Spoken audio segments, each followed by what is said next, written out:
Sekolah ini sudah menjadi medan perang spiritual. Jika dia tidak mencari bantuan dari orang yang benar-benar mengerti, bukan hanya dia yang akan celaka, Amelia pun akan ikut terseret.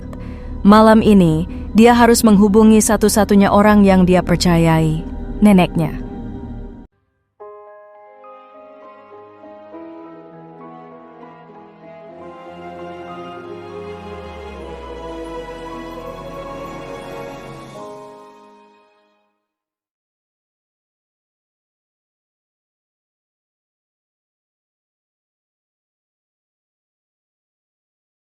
Terima kasih atas perhatian Anda dalam menyaksikan kelanjutan cerita dari episode kedua.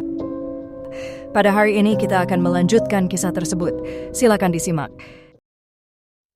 Di pagi hari Sinta tahu, ia tidak bisa menghadapi ini sendirian. Langkah pertamanya adalah mencari perlindungan logis. Ia memutuskan untuk menemui guru bimbingan konseling atau disebut BK, Ibu Maya, wanita parubaya yang terkenal religius. Sinta menceritakan semua yang ia lihat, Mbah Jagat, Saras, teror di kantin, hingga tanda di leher Amelia. Sinta berbicara dengan nada putus asa, berharap ada setitik kepercayaan. Ibu Maya mendengarkan dengan saksama, sesekali membetulkan letak kacamata bacanya. Setelah Sinta selesai, Ibu Maya menghela napas panjang dan pelan, lalu menatap Sinta dengan tatapan kasihan.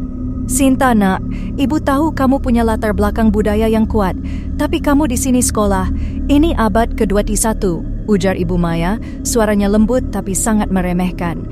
Tapi Bu, ini nyata. Lisa digores, Rina histeris. Saya sendiri lihat bayangan itu di belakang Saras. Sinta bersikeras. Ibu Maya mengatupkan kedua tangannya di atas meja. Ibu tidak menyangkal adanya hal-hal gaib, Sinta. Tapi sekolah sudah memanggil psikolog. Dokter bilang kamu dan teman-temanmu sedang mengalami delusi kolektif. Semakin kamu menceritakan ini, semakin kamu memperkuat delusi itu. Dan mengenai Saras, lanjut Ibu Maya, nadanya berubah tegas. Saras adalah anak donatur terbesar di sekolah. Jika kamu menyebarkan rumor tak berdasar yang mencemarkan nama baiknya, ibu terpaksa harus mengeluarkan surat peringatan keras.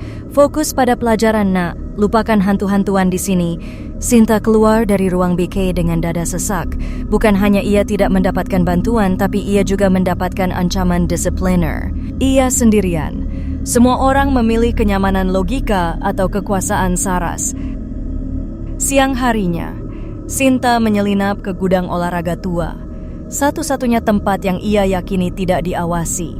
Di sana, sinyal ponselnya naik turun, tapi ia berhasil menghubungi neneknya. Nenek, Sinta butuh bantuan. Sinta langsung terisak.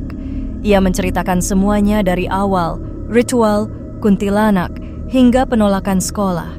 Dari seberang, suara nenek terdengar berat, serak, seolah nenek sedang menghadapi hawa dingin yang sama. Anakku, nenek tahu.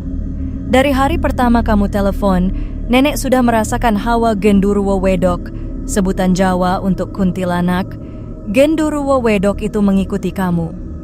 Dia bukan arwah biasa, dia khodam yang diberi makan dengan kebencian dan ambisi. Sinta harus gimana, Nek? Saras makin menjadi-jadi dan Amel, dia mulai sakit-sakitan, Nek. Dengarkan nenek baik-baik. Kamu sekarang adalah pemburu di mata mereka. Kamu sudah mengganggu ritualnya. Mereka tidak akan berhenti sampai kamu bungkam. Nenek mengambil napas panjang. Nenek akan segera ke kota, tapi perjalanannya lama. Kamu harus bertahan 2 hari lagi. 2 hari? Sinta panik. 2 hal yang harus kamu cari, Sinta. Pertama, garam kasar. Taburkan di ambang jendela atau di depan pintu kamar jika terdesak. Kedua, cari paku berkarat tua. Bukan paku baru, cari di bangunan lama. Pasak buminya, penjaga spiritual, sudah dicabut. Paku itu bisa jadi pelindung sementara. Nenek lalu memberikan mantra singkat, 3 baris dalam bahasa Jawa kuno.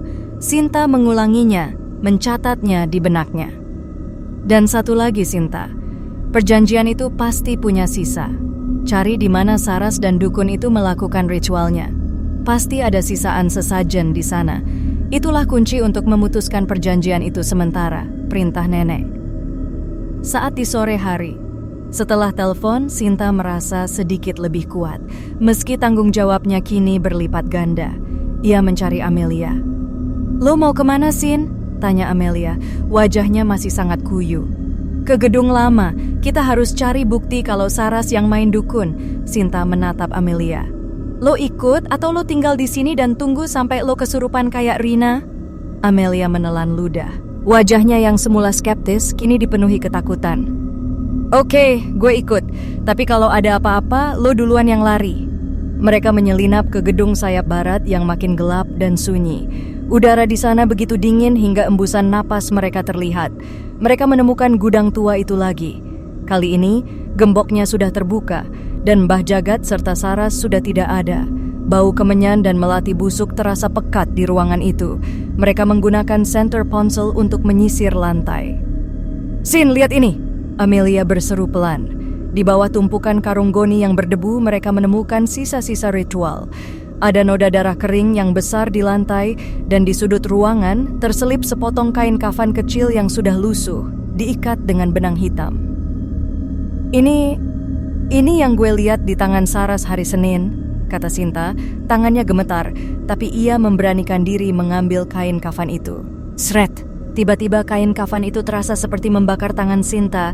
Ia melemparkannya. "Panas banget, gila! Ini pasti media yang mereka pakai." Saat kain kafan itu menyentuh lantai, terdengar suara tawa melengking dari luar ruangan. "Hihihihi, kau sentuh milikku, kau cari mati." Di waktu mulaj malam, kuntilanak itu tahu mereka ada di sana. "Lari, Mel!" teriak Sinta. Mereka berlari menyusuri lorong sayap barat yang kini sudah sangat gelap karena waktu maghrib telah tiba. Namun, tawa kuntilanak itu terdengar semakin dekat, seperti suara yang bergerak mengikuti mereka. "Dia di belakang kita! Gue dengar suaranya di telinga gue!" Amelia menjerit histeris. Mereka melihat satu-satunya pintu terbuka di lorong itu. Toilet perempuan. Pilihan terburuk, tapi satu-satunya tempat untuk bersembunyi. Mereka menerobos masuk. Blam! Pintu toilet tertutup sendiri dengan keras. Gelap gulita. Lampu toilet langsung mati. Bau busuk yang amat sangat, seperti bunga yang membusuk di kuburan, langsung menyengat hidung mereka. Krrrk! Suara gesekan kuku panjang di dinding keramik. Suara itu mengitari mereka di dalam bilik toilet. "Sinta, gue nggak kuat. Kayak ada yang nyekik leher gue." Amelia merosot ke lantai menangis tanpa suara. Sinta merogoh tasnya. Ia ingat pesan nenek. Ia baru sempat mengambil garam kasar dari dapur asrama. "Jangan lihat ke atas, Mel. Tutup mata lo." Sinta meremas garam di tangannya. Sosok kuntilanak itu muncul di depan bilik toilet mereka.